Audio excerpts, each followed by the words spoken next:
Enjoy 1% merchant commission when you accept Lanka Pay cards. Contact these banks today. The 22nd Amendment Bill to the Constitution, which was presented to Parliament today, notes that 10 members of the Parliament will be included to the Constitutional Council, which will be chaired by the Speaker of the House. It will also include an MP nominated by the Prime Minister, Opposition Leader and the President.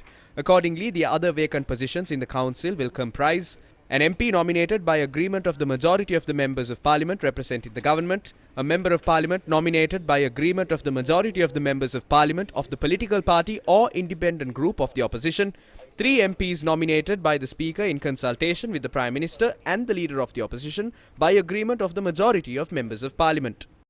If we compare the democratic reforms of this amendment with the 19th Amendment to the Constitution, the power which was vested by the 19th Amendment on the Prime Minister and the Opposition Leader to appoint 3 MPs to the Constitutional Council has now been vested on the MPs that are nominated by the ruling faction and the opposition. And these 3 members will be appointed under the supervision of the Speaker.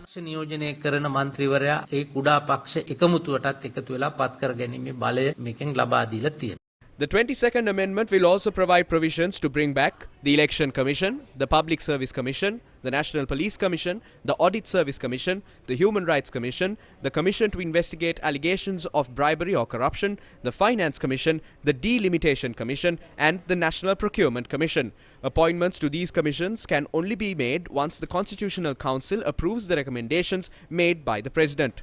A similar procedure will be followed in appointing the Chief Justice and the judges of the Supreme Court, the President and the judges of the Court of Appeal, the members of the Judicial Service Commission other than the Chairman, the Attorney General, the Governor of the Central Bank, the Auditor General, the Inspector General of Police, the Ombudsman and the Secretary General of Parliament.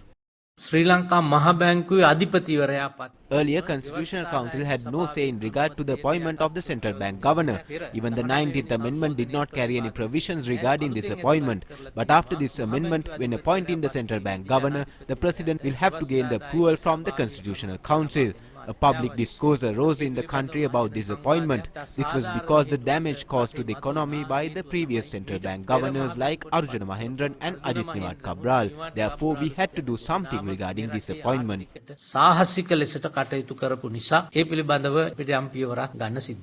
The Minister further elaborated on ministerial portfolios that can be held by the President. As per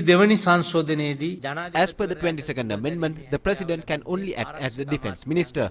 This is not an interim solution. The base of this constitution is this. Therefore, we cannot change it. But we have taken steps as an interim solution to rectify an error that was made when drafting the original constitution. According to these provisions, the responsibilities of a ministry will be vested upon the President until a particular minister is appointed to that position. Also, during an emergency situation, the President can take up a ministry upon instructions of the Prime Minister. This amendment provides provisions to this. This does not mean that the President can hold on to a ministry.